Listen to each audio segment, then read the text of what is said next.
Hello नमस्कार बच्चों, आप सभी का स्वागत है मेरे YouTube channel Shanti Niketan classes पर। आज हम बात करने वाले हैं कक्षा 7 गणित विषय प्रश्नावली 1 पूर्णांक। ये इस प्रश्नावली का दूसरा भाग है बच्चों, जिसमें हम बात करने वाले हैं प्रश्नावली 1.2। तो चलिए शुरू करते हैं। प्रश्नावली 1.2 का पहला सवाल, निम्नलिखित गुणनफलों को ज्ञात कीजिए। इनकी गुणा करनी है बच्चों। जैसे 3 एकम 3, माइनस का चिन्ह एक बार आया है तो चिन्ह हमेशा आंसर ऋणात्मक होगा। ठीक है, एक की आप किसी से गुणा करो वो सेम आता है, एक की अगर इससे गुणा करेंगे तो ये सेम आएगा। माइनस का चिन्ह एक बार आया है तो माइनस का आंसर। एक बात और बच्चों, माइनस का चिन्ह अगर एक बार आए तो आंसर हमेशा ऋणात्मक होगा, और माइनस का चिन्ह अगर 2 बार आए तो आंसर प्लस का होगा या धनात्मक होगा। तो ये देखिए बच्चों, जीरो अगर किसी संख्या के पीछे हो तो जितने जीरो होता है उतने आंसर में जीरो लगा देनी चाहिए। एक जीरो पीछे है तो एक जीरो लगा दो। अब इस 3 को मैं 21 से गुणा करूंगा तो 21 ये 63 होता। ठीक है, और माइनस माइनस मिलके क्या हो गए, प्लस हो गए, गुणा का चिन्ह इसलिए। ठीक है, उसके बाद ये एक को आप किसी से गुणा करो वो सेम आता है। माइनस का चिन्ह अगर एक बार है तो ये ऋणात्मक होगा। अगर माइनस का चिन्ह 2 बार है या 4 बार आए या 6 बार आए, यानी कहने का अर्थ यह है कि अगर माइनस का चिन्ह सम बार आए तो आंसर धनात्मक होता है, और माइनस का चिन्ह अगर विषम बार आए तो आंसर ऋणात्मक होगा। ठीक है, और यहाँ देखिए बच्चों, यहाँ आप किसी से गुणा करो, इसको इससे गुणा करोगे जीरो आएगा। ठीक है, फिर उस जीरो को इससे गुणा करोगे तो जीरो आएगा। अगर मान लीजिए ये 3 संख्या है, अगर 10 संख्या भी हो और बीच में एक जीरो है तो वो पूरी ही संख्या को क्या कर देगा, जीरो कर देगा। तो इसका हम सीधा आंसर जीरो लिख सकते हैं। ठीक है, या जैसे मान लीजिए इनको जीरो किया, गुणा की तो ये जीरो हो जाएगा।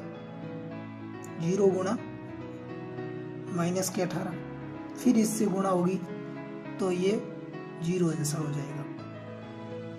यहाँ देखिए बच्चों, एफ इसका एल 10 को मैं अगर इस 11 से गुणा करूंगा तो ये हो जाएगी माइनस के 110 गुणा माइनस 12। अब चिन्ह कितनी बार है, 2 बार है। ठीक है, तो पीछे मैंने अभी यहाँ बताया था कि जितने भी अंक, अगर जितने जीरो होते हैं कई अंक पर या आधे अंक पर, पीछे जितने होते हैं आंसर में उतने जीरो लिख देना चाहिए। तो ये मैंने पीछे जीरो लिख दिया। अब इस 11 की गुणा करनी है मुझे इस 12 से, क्योंकि ये जीरो तो मैंने लिख दिया। अभी 11 बचे, 11 को तो इसका मैं टेबल बोलूँ 12 की एक बार, 12 एकम 12 आंसर 1, फिर 12 एकम 12 और 1 13। तो ये इसका आंसर होगा फाइनल जी। इसका पहले इन माइनस माइनस की गुणा कर लेते हैं बच्चों।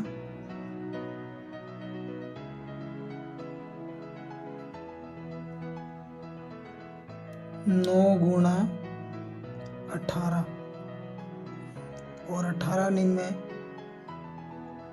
162।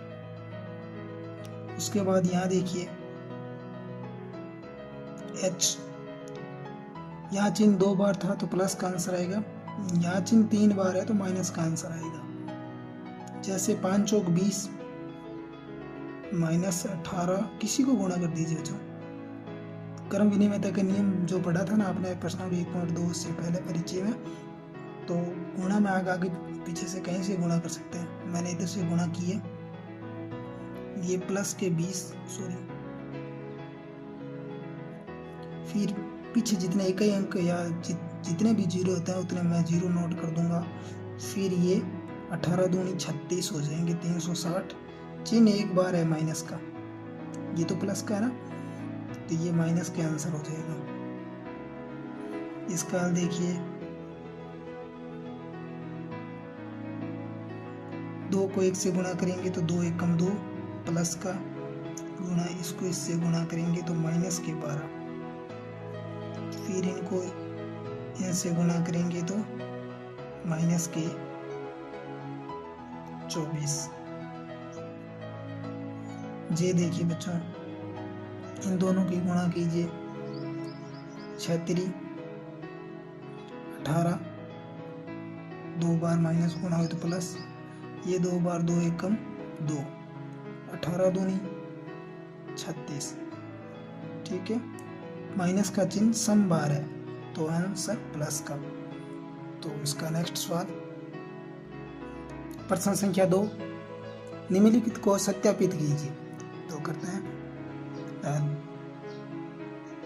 पहले बच्चों ब्रैकेट सॉल्व होता है तो ये 18 के 18 रह जाएंगे, गुणा ब्रैकेट प्लस 7, छोटा ब्रैकेट पहले सॉल्व होगा तो ये ब्रैकेट गुणा करेगा इस माइनस को प्लस से, तो ये माइनस के 3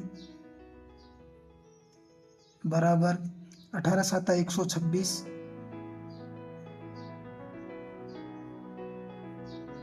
प्लस ये गुणा का चिन्ह है, ब्रैकेट का अर्थ भी गुणा होता है तो ये सीधा गुणा कर लेगा, माइनस के कितने 18 दिया 54। आगे देखिए बच्चों, यहाँ हो जाएगा 18 गुणा, ये इसमें से घट जाएगा तो कितने हो जाएंगे 4। ब्रैकेट लिखोगे तो भी अर्थ, ब्रैकेट का अर्थ भी गुणा होता है और गुणा का चिन्ह भी लगा हुआ है तो ब्रैकेट अपन नहीं लिखेंगे। यहाँ 126 इस प्लस और इस माइनस की इस ब्रैकेट की वजह से गुणा होगी तो ये माइनस के कितने 54, ये 18 चौक कितने हो गए बच्चों 72, और ये इसमें से घटाने पे कितने हो गए 72। तो ये अपना फाइनल आंसर हो गया, हमने इसको सत्यापित कीजिए। नेक्स्ट प्रश्न संख्या 2 का बी, तो सॉल्व करते हैं बच्चों। पहले इस बड़े ब्रैकेट को सॉल्व करेंगे तो ये सेम लिख देंगे, -21 गुणा